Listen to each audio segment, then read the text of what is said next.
ಆಷಾಢ ಮಾಸದ ಮೊದಲ ಶುಕ್ರವಾರ ನಾಡ ಅಧಿದೇವತೆ ತಾಯಿ ಚಾಮುಂಡೇಶ್ವರಿ ಸನ್ನಿಧಾನದಲ್ಲಿ ಹಬ್ಬದ ವಾತಾವರಣ ಮನೆ ಮಾಡಿದೆ. ನಾವೀಗ ಮೈಸೂರಿನ ಚಾಮುಂಡಿ ಬೆಟ್ಟದಲ್ಲಿದ್ದೇವೆ. ನೀವು ನೋಡ್ತಾ ಇರಬಹುದು, ನಾಡ ಅಧಿದೇವತೆ ತಾಯಿ ಚಾಮುಂಡೇಶ್ವರಿಯ ಉತ್ಸವ ಮೂರ್ತಿಯನ್ನ ವಿಜೃಂಭಣೆಯಿಂದ ಅಲಂಕಾರವನ್ನು ಮಾಡಲಾಗಿದೆ. ಸಾಮಾನ್ಯವಾಗಿ ಆಷಾಢ ಮಾಸದಲ್ಲಿ ಶಕ್ತಿ ದೇವತೆಗಳನ್ನ ಪೂಜೆ ಮಾಡಿದ್ರೆ ಒಳಿತಾಗ್ತದೆ ಅನ್ನೋ ನಂಬಿಕೆ ಇದೆ. ಈ ಕಾರಣಕ್ಕಾಗಿ ಲಕ್ಷಾಂತರ ಜನ ಭಕ್ತರು ನಾಡ ಅಧಿದೇವತೆ ತಾಯಿ ಚಾಮುಂಡೇಶ್ವರಿಯ ಸನ್ನಿಧಾನಕ್ಕೆ ಬರ್ತಾರೆ. ಇವತ್ತಿನ ಈ ಒಂದು ಉತ್ಸವ ಮೂರ್ತಿಯ ಅಲಂಕಾರವನ್ನ ನೋಡ್ತಾ ಇರಬಹುದು. ಬೆಳಗ್ಗಿನಿಂದಲೂ ಸಹ ಲಕ್ಷಾಂತರ ಜನರು ಈಗಾಗಲೇ ತಾಯಿ ಚಾಮುಂಡೇಶ್ವರಿಯ ದರ್ಶನವನ್ನು ಪಡೆದು ಪುನೀತರಾಗ್ತಾ ಇದ್ದಾರೆ. ಅಂದ್ರೆ ಹೂವಿನಿಂದ ಒಂದು ಮಾಲೆಯನ್ನ ಮಾಡಿರಬಹುದು. ಆ ಪ್ರಭಾವಳಿಯಿಂದ ಆರಂಭವಾಗಿ ಆ ತಾಯಿಯ ಪಾದದವರೆಗೂ ಸಹ ಹೂವಿನ ಅಲಂಕಾರವನ್ನ ಮಾಡಿದ್ದಾರೆ. ಅಂದ್ರೆ ವಿಭಿನ್ನವಾದಂತಹ ಹೂವುಗಳನ್ನ ತಂದು ಅಲಂಕಾರ ಮಾಡುವಂತ ಕೆಲಸವನ್ನು ಮಾಡಿದ್ದಾರೆ. ಬೆಳಗ್ಗೆಯಿಂದಲೂ ಮಂಗಳಾರತಿ, ಅಭಿಷೇಕ ಸೇರಿದಂತೆ ಎಲ್ಲ ಪೂಜಾ ಕೈಂಕರ್ಯಗಳನ್ನು ನೆರವೇರಿಸಲಾಗಿದೆ. ಮತ್ತೆ ಹೊರಭಾಗದ ಮಂಟಪವನ್ನು ಸಹ ನೋಡ್ತಾ ಇರಬಹುದು. ಕಲರ್ಫುಲ್ ಆದಂತಹ ಹೂವುಗಳನ್ನು ತಂದು ಅಲಂಕಾರ ಮಾಡುವಂತ ಕೆಲಸವನ್ನು ಮಾಡಿದ್ದಾರೆ. ಏನು ಆಷಾಢ ಮಾಸದ ಶುಕ್ರವಾರ ಇದೆ, ಪ್ರತಿ ಶುಕ್ರವಾರದಂದು ಇದೇ ರೀತಿಯಂತ ಅಲಂಕಾರ ಆಗ್ತದೆ. ಮತ್ತೆ ನೀವು ಭಕ್ತರನ್ನ ನೋಡ್ತಾ ಇರಬಹುದು. ಅಂದ್ರೆ ಬೆಳಗ್ಗೆ 5 ಗಂಟೆಯಿಂದಲೂ ಸಹ ಸರತಿ ಸಾಲಿನಲ್ಲಿ ನಿಂತು ನಾಡ ಅಧಿದೇವತೆ ತಾಯಿ ಚಾಮುಂಡೇಶ್ವರಿಯ ದರ್ಶನವನ್ನು ಪಡೆದು ಪುನೀತರಾಗುವಂತಹ ಕೆಲಸವನ್ನ ಮಾಡ್ತಾ ಇದ್ದಾರೆ. ಬೆಳಗ್ಗೆಯಿಂದ ಆರಂಭವಾಗಿ ರಾತ್ರಿಯವರೆಗೂ ಈ ರೀತಿಯಾಗಿ ಭಕ್ತರು ಬಂದು ತಾಯಿ ಚಾಮುಂಡೇಶ್ವರಿಯ ದರ್ಶನವನ್ನು ಪಡೆಯುವಂತಹ ಕೆಲಸವನ್ನು ಮಾಡ್ತಾರೆ. ಇದಕ್ಕಾಗಿಯೇ ಜಿಲ್ಲಾಡಳಿತ ಸಕಲ ಸಿದ್ಧತೆಗಳನ್ನು ಸಹ ಮಾಡಿಕೊಂಡಿದೆ. ಈ ಬಗ್ಗೆ ಮಾತಾಡ್ಲಿಕ್ಕೆ ಅಪರ ಜಿಲ್ಲಾಧಿಕಾರಿಗಳಾದಂತಹ ಶಿವರಾಜ್ ನಮ್ಮ ಜೊತೆಗಿದ್ದಾರೆ.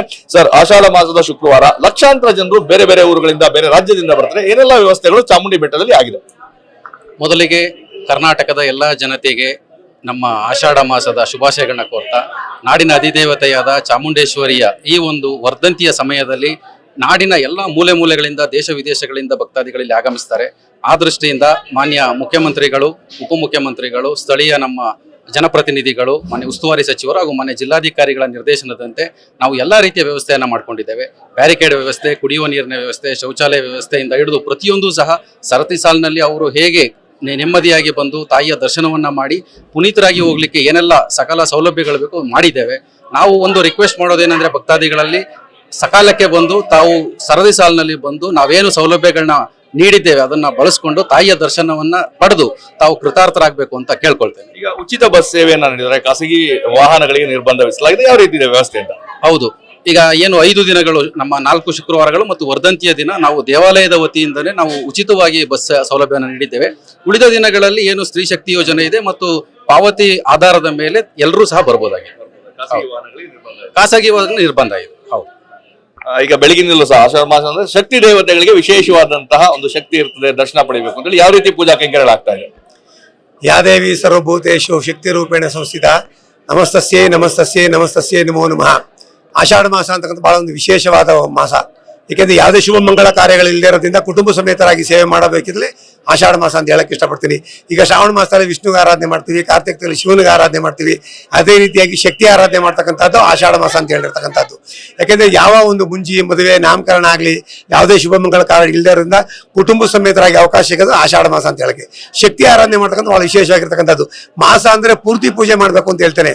ಇಲ್ಲಿ ಜನಗಳು ಏನ್ ಮಾಡ್ಕೊಂಡು ಬೆರಳೆಣಿಕೆ ಎಷ್ಟು ಜನಗಳು ಶುಕ್ರವಾರ ಒಂದು ಪೂಜೆ ಮಾಡ್ಕೊಂಡು ಹೋಗೋ ಪದ್ಧತಿ ಇಟ್ಕೊಂಡಿರ್ತಕ್ಕಂಥದ್ದು. ಅದು ಚಾಮುಂಡಿ ಬೆಟ್ಟಕ್ಕೆ ಯಾಕೆ ಹೆಚ್ಚಿಗೆ ಬರ್ತಾರೆ ಅಂದ್ರೆ, ಹಿಂದಿನ ನಾವು ಚಿಕ್ಕ ವಯಸ್ಸಲ್ಲಿ ನೋಡ್ತಾ ಇದ್ವಿ, ಯಾವ ಸೌಲಭ್ಯತೆಗಳು ಇಲ್ಲ. 1000 ಮೆಟ್ಟಲು ಹತ್ತಿ ಬಂದರೆ ಸನ್ನಿಧಿ ದೊರಕೋದು ಅಂತ ಹಾಡೇ ಇದೆ. ಅದೇ ರೀತಿಯಾಗಿ ಬೆಟ್ಟದಲ್ಲಿ, ಚಾಮುಂಡಿ ಬೆಟ್ಟದಲ್ಲಿ 100 ಮೆಟ್ಲಲ್ಲ 1000 ಮೆಟ್ಲು ಹತ್ಕೊಂಡ್ಬರೋರು, ದೇವಿ ದರ್ಶನ ಮಾಡೋರು, ಇಲ್ಲಿ ಕೊಡ್ತಕ್ಕಂಥ ಪ್ರಸಾದ ಸ್ವೀಕರಿಸಿ ಹೋಗ್ತಾ ಇದ್ರು. ಈಗ ಸರ್ಕಾರಗಳೆಲ್ಲ ಬಂದ್ಮೇಲೆ ಅವರು ಸುಖವಾಗಿ ಏನೇನು ವ್ಯವಸ್ಥೆಗಳು ಸಕಾಲಕ್ಕೆ ಅವ್ರಿಗೆ ಆಗ್ಬೇಕು ಆ ವ್ಯವಸ್ಥೆಗಳೆಲ್ಲ ಮಾಡಿರ್ತಕ್ಕಂಥದ್ದು. ಎಂದಿರಂತೆ ಬೆಳಗ್ಗೆ 3:30 ಮಾನ್ಯ ರುದ್ರಾಭಿಷೇಕ, ಪಂಚಾಮೃತ ಅಭಿಷೇಕ, ವಿಶೇಷವಾಗಿ ಲಕ್ಷ್ಮೀ ಅಲಂಕಾರ ಆಗಿರ್ತಕ್ಕಂಥದ್ದು. ಹಾಗೂ 4 ಶುಕ್ರವಾರ ಕೂಡ ವಿಶೇಷವಾಗಿ ಲಕ್ಷ್ಮೀ ಅಲಂಕಾರ ವಿಶೇಷವಾಗಿರ್ತಕ್ಕಂಥದ್ದು. ಅಂದ್ರೆ ತಮ್ಮ ಇಷ್ಟಾರ್ಥಗಳ ಸಿದ್ಧಿ ಆಗ್ಲಿ ಅಂತ ಪೂಜೆ ಮಾಡ್ಬೇಕು. ಬರಕಾಗದೆ ಇದ್ದವರು ಮನೇಲೇ ಇದ್ದು ತಮ್ಮ ಇಷ್ಟಾರ್ಥಗಳ ಸಿದ್ಧಿ ಆಗ್ಲಿ ಅಂತ ಹೇಳಿ ಮನೇಲಿ ಮುತ್ತೈದೆಯರು ಕರೆದು ಕುಂಕುಮ ಕೊಟ್ಟು ವಿಳ್ಯದೆಲೆ ಅಡಿಕೆ ಕೊಡಿ, ಎಲ್ಲರಿಗೂ ಒಳಿತಾಗತ್ತೆ ಅಂತ ಕೇಳ್ಕೊಳ್ಳೋದು ಒಳ್ಳೇದು. ಲೋಕ ಕಲ್ಯಾಣಾರ್ಥವಾಗಿ ಬೆಳಗ್ಗೆನೆ ಪೂಜೆ ಮಾಡಿರ್ತಕ್ಕಂಥದ್ದು ಇಡೀ ರಾತ್ರಿ 10 ಗಂಟೆವರೆಗೂ ದರ್ಶನ ವ್ಯವಸ್ಥೆ ಮುಂದುವರ್ಕೊಂಡು ಹೋಗುತ್ತೆ.